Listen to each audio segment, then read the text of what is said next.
Alors, bonsoir tout le monde. Je vous souhaite bienvenue. C'est ma première ici, en fin de compte. Donc, comme elle m'avait présenté, Chantal, je m'appelle Alexa Raff, je suis psychopédagogue de formation, puis j'enseigne au Cégep de Saint-Laurent. Puis, je suis écrivain du livre La psychologie pour apprécier l'humain. Le sous-titre, c'est La vie est belle et simple, ce sont les gens que la rentrée c'était compliqué. La préface a été écrite par Yvon Thaler, qui est psychologue clinicien ici dans la ville de Québec. Peut-être que certains le connaissent. Donc, le sous-titre « La vie est belle et simple, ce sont les gens que la rentrée c'était compliqué », c'est en fin de compte une citation d'une de mes anciennes connaissances. Puis moi, la façon que je le voyais au début, c'est que parfois les gens peuvent nous rendre la vie plus difficile parce que, comme je l'ai écrit dans mon livre pour les relations interpersonnelles, j'ai 12 chapitres dans mon livre, je vais juste faire le topo pour ma conférence. Je me suis dit 15 minutes, je ne vais pas juste aborder un seul aspect. Donc, les relations interpersonnelles peuvent être nourrissantes et enrichissantes, mais peuvent être aussi à la fois déroutantes et compliquées. Pourquoi les relations interpersonnelles peuvent être compliquées? Parce qu'on est des gens différents, parce qu'on a des points de vue divergents, parce que moi, j'en parle dans mon livre de la mosaïque humaine. La mosaïque humaine, ça veut dire que chaque personne est unique avec son style de personnalité, son tempérament, son caractère, ses qualités, ses points améliorés, son ego, son moi. Donc, chaque personne est unique. Moi, je trouve que il faut vraiment chérir chaque personne et l'accepter telle qu'elle est. Un des slogans à l'Ordre des psychologues du Québec, c'est « Chaque personne a son histoire ». Donc, chaque personne a son expérience personnelle aussi, son vécu subjectif. Il n'y a pas une trajectoire de vie qui ressemble à une autre. Puis j'aimerais aussi en commencer la conférence, je sais que ça fait 2 minutes que je viens de commencer, par une blague que les psychologues cliniciens se disent entre eux. Je ne sais pas s'il y en a qui l'ont déjà entendu. Ça prend combien de psychologues pour changer une ampoule? Un seul psychologue pour changer une ampoule, à condition que l'ampoule veuille vraiment changer. Donc, la psychothérapie, ça amène un changement assez difficile parce que parfois, les clients ou les clientes ont de la résistance. Parfois, les membres de la famille vont dire le psychologue a mis ça dans ta tête. En fin de compte, tu nous as jamais dit ça, Tu t'es jamais affirmé. L'affirmation de soi, j'en parle dans mon livre, ça fait partie du chapitre sur les relations interpersonnelles, c'est que je communique avec le je. Je m'affirme, je suis expressif par rapport à mes besoins, mes attentes, mes valeurs, mes opinions. Je ne peux pas m'attendre à ce que tout le monde soit ravi à ce que j'ai à dire, mais je le dis parce que je veux être bien dans ma peau. Je le dis parce que j'ai ma voix, parce que c'est la bonne voix pour moi. Bon. Ensuite, il y a aussi le chapitre sur l'adolescence. Est-ce qu'il y en a dans la salle des gens qui ont des adolescents? Oui. Ouais, Donc, est-ce que vous croyez à la fameuse crise d'adolescence? Oui. Ouais, tu penses qu'il y en a combien d'adolescents et d'adolescentes qui vivent leur crise d'ado? Combien tu dirais? Dans mon expérience, 100%. Ah non, c'est un mythe! Dans mon expérience. Je comprends parfaitement. Alors, 15%, et c'est Johan Raymond, qui est psychologue d'approche psychodynamique ou psychanalytique, on dit que je l'ai amené au Cégep de Saint-Laurent où j'enseigne depuis plus que 15 ans. Puis je l'ai amené 2 fois dans mes groupes, c'était en soirée aussi, je l'avais organisé pour mes étudiants. Puis il avait dit qu'il y a 15% des adolescents qui vivent leur fameuse crise d'ado.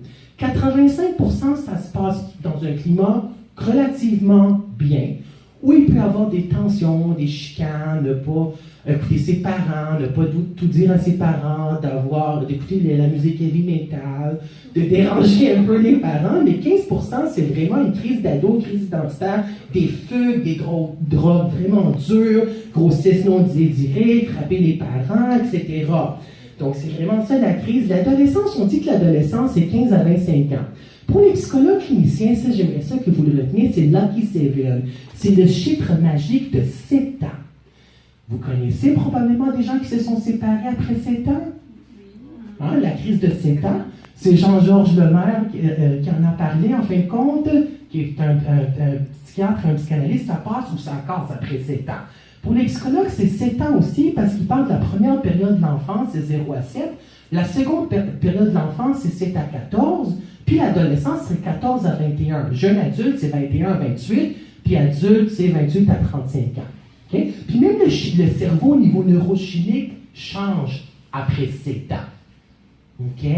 Le syndrome, les lobes frontaux sont assez développés à l'âge de 7 ans pour qu'on dise qu'il y a le jus de la tourette qu'on peut diagnostiquer à l'âge de 7 ans. Donc, c'est toujours le chiffre magique de 7.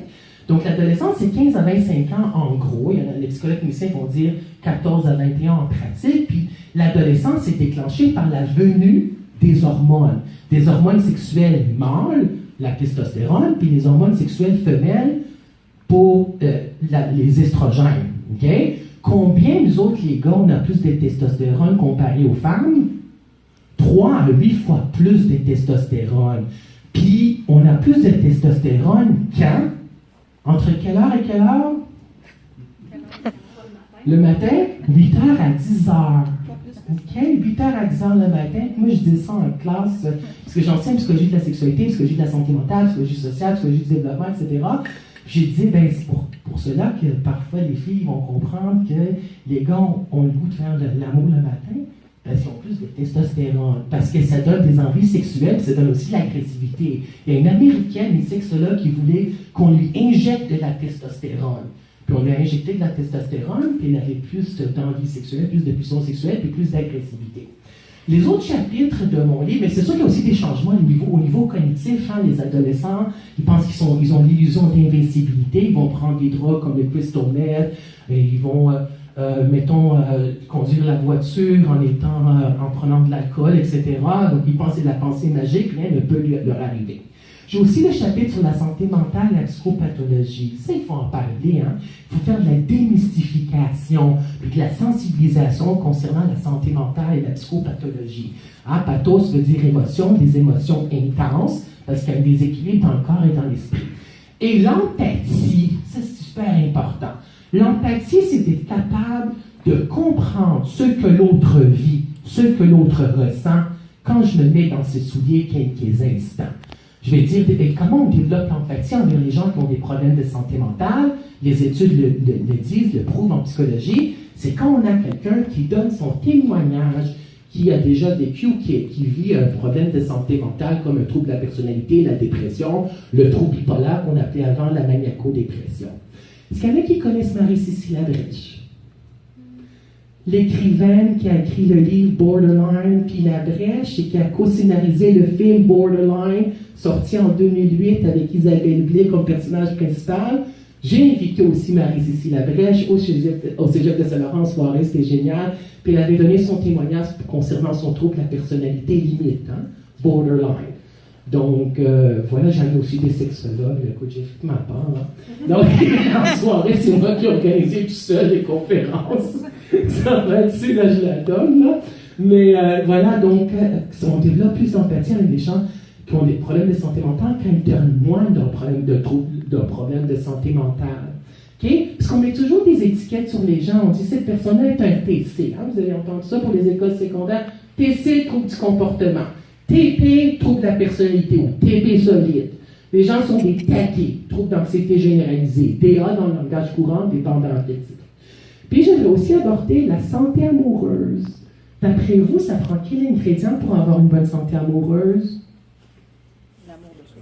L'amour de soi, la confiance en soi. Il faut s'aimer soi-même avant d'aimer les autres, certains. Ensuite, ce serait quoi les bons ingrédients pour avoir une bonne recette? Là? Ben oui, érotisme et sensualité. J'ai aussi un chapitre sur la santé sexuelle. Les deux vont ensemble, ça va de soi, l'intimité. Une chimie. Ça, c'est important. Les affinités, la complicité, la complémentarité, l'honnêteté et les compromis. Oui, il faut en faire, on n'a pas le choix. Ensuite, le respect mutuel, la confiance en soi, la confiance en l'autre, le partage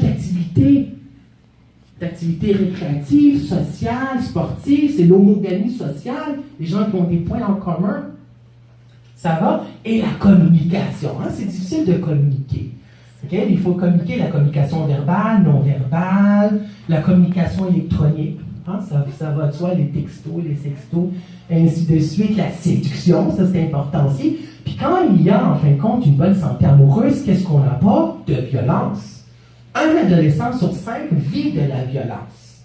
ce soit de la violence physique, verbale, psychologique, sexuelle, économique, spirituelle. C'est plus rare, là.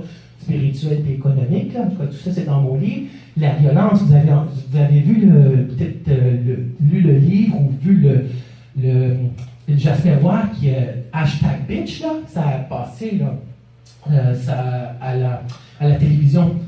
Donc, si les adolescents de nos jours vont accepter de la violence verbale, ils disent des gros mots pour te dire ma chérie, mon amour, c'est affreux. Ça va, c'est vraiment de la violence, un adolescent sur 5. Et qu'est-ce qu'on ne doit pas voir pour avoir une bonne santé amoureuse? Pas de dépendance affective. Le mal de vivre, c'est les gens qui sont en amour avec l'amour, qui ont besoin toujours d'être avec l'autre. Parce que quand ils sont avec l'autre, ils ressentent une grande euphorie, ces gens-là. Quand ils ne sont pas avec l'autre, ils ressentent un grand vide intérieur. Okay? Puis pas de jalousie excessive, puis pas d'infidélité, que ce soit physique, psychologique. Donc voilà, puis je parle aussi de l'amour l'amour est rayonnant. Mais parfois, il est souffrant. Hein? Ça, c'est important de savoir ça. C'est comme une bague à diamants qu'on a trouvé. L'amour, ça brille, on est fiers de ce qu'on a trouvé. Je parle aussi du deuil dans mon livre. C'est quelqu'un qui ont déjà vécu un deuil. C'est difficile, hein? C'est un renoncement. Quelque chose qui était là, qui ne sera plus là. C'est une perte significative où la personne tombe dans un processus de deuil. Puis elle va faire les étapes, certaines étapes ou toutes les étapes. Il y a Jean Montbourquet, que vous connaissez peut-être, Constance Lamarche, Parks, et Elizabeth Kubler-Ross, qui est une psychiatre américaine qui a parlé des étapes du deuil. Hein? Le choc, comme le choc culturel quand on immigre. Ensuite, elle va parler de la colère, l'hostilité, le déni. « Ah non, ça ne peut pas m'arriver, il n'est pas réellement mort. » Le marchandage, la dépression, la tristesse. Hein? Puis l'acceptation à la fin, le lâcher prise. Il y a aussi 13 pages sur les orientations sexuelles et les identités de genre. Moi, je dis que c'est bio-psychosocial. Il y a l'aspect biogénétique, même si on n'a pas identifié le gène d'homosexualité. Ce sont les expériences personnelles, etc. Puis il faut ça vivre au niveau du corps, de la tête ou du corps. Et où? Le où, ça inclut et où dans un livre, en fin de compte. Les autres chapitres, j'ai aussi sur la dynamique de groupe. Puis la dynamique de groupe, c'est le modèle de Saint-Arnaud, avec la naissance du groupe, la croissance du groupe, le groupe atteint une maturité, en fin de compte, le groupe meurt. C'est Yves Saint-Arnaud, qui est un ancien psychologue clinicien, qui a validé le chapitre sur la dynamique de groupe. Michel Doré, lui, il a validé les 13 pages sur les orientations sexuelles, les identités de genre, les orientations sexuelles. André Binet, c'est un ancien psychologue clinicien qui a lu sur le chapitre sur la santé mentale, la psychopatho. Ils vont parler, il a lu tout le livre, il l'avait validé. Puis Nicole Odette, c'est par rapport à la santé sexuelle. Voilà, donc ça fait le tour en fin de compte. J'ai aussi étant donné que j'enseigne au Cégep de Saint-Laurent, des chapitres aussi sur la pédagogie collégiale. Hein, c'est important de savoir que nos adolescents appartiennent à quelle génération? Depuis automne 2010, ils sont rentrés au Cégep, c'est la génération C. C pour communication, connexion. Tu sais, il y avait la génération silencieuse, les baby boomers, la génération X, dont j'appartiens, la génération Y, puis la génération C. On se trouve avec 5 générations, là. OK? Donc, et j'ai aussi la vie pot de pétales de fleurs. Ça, j'aimerais ça finir avec ça. Donc, qu'est-ce qu'on fait avec un pot de pétales de fleurs? On met le pot sur le plancher, puis il faut que ça soit vraiment quelque chose de solide. Hein? Ça, c'est l'enfance, là. Il faut que ça soit une base solide.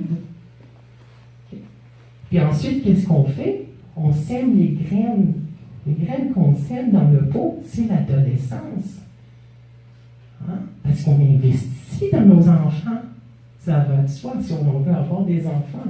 Les enfants, ce sont nos joies et nos sourires, en fin de compte, et nos bonheurs. Et ensuite, qu'est-ce qui va fleurir? C'est la fleur de l'âge. La fleur de l'âge, c'est la vingtaine et la trentaine. C'est dans le livre Psychologie du développement de Catherine Strassenberger. La fleur de l'âge, c'est la vingtaine et la trentaine. Puis les fleurs vont aussi mûrir, l'âge mûr, L'âge moyen, 40 à 60 ans. Là, je suis rendu là. Puis ensuite, à 60 ans et plus, qu'est-ce qu'on a? C'est l'âge avancé. Okay? Parce que l'âge, moi, c'est à recadrer, puis à recadrer. Puis à franchir l'âge avancé des personnes âgées, puis ensuite on a l'aboutissement qui est la mort, qui est la dernière étape de la vie. Alors voilà, le livre a été publié en septembre 2017.